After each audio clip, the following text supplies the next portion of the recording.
विष है जिसकी वजह से ऐसी घटनाएं हो रही हैं।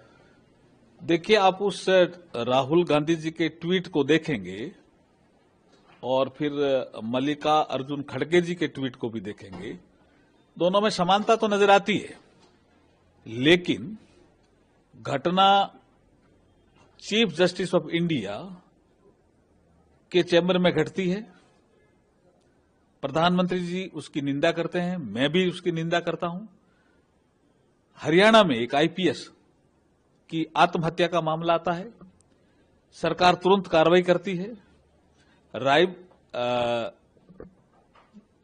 रायबरेली में एक दलित समाज का एक विषय आता है, यूपी की सरकार तुरंत कार्रवाई करती है, लेकिन तीनों को जोड़ते हैं, तीनों को जोड़ करके और बीजेपी आरएसएस को बीच में ले आते हैं।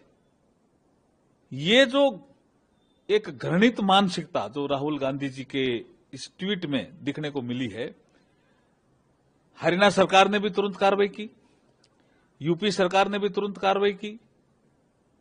जो सुप्रीम कोर्ट में कोर्ट नंबर 1 में हुआ उसकी हमने निंदा की, और उसके बाद वो बीजेपी आरएसएस को दोष देते हैं। ये उनकी कथनी और करनी का फर्क है, और वो आदतन ऐसा करते हैं जिसकी हम निंदा करते हैं। सर, लेकिन मल्लिकार्जुन खड़गे साहब तो एनसीआरबी का, देखिए, डेटा उनके पीरियड का भी लेके हम बैठ सकते हैं, डेटा की तुलना उनको करनी चाहिए।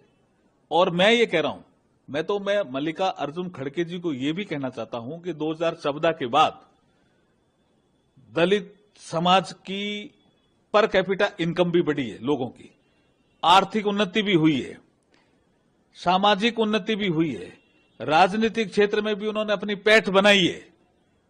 उनको दिखता नहीं है क्या कि गांव में कोई कच्चा मकान है तो अगर पक्का किसी ने बनाया तो नरेंद्र मोदी जी ने।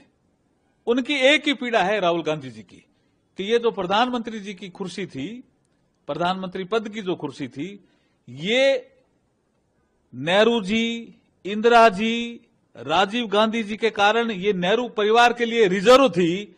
इसमें नरेंद्र मोदी जी कैसे आके बैठ गए?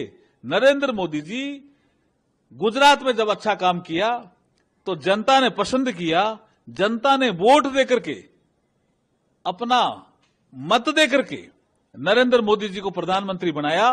राहुल गांधी जी इसके माध्यम से जनता का भी अपमान कर रहे हैं।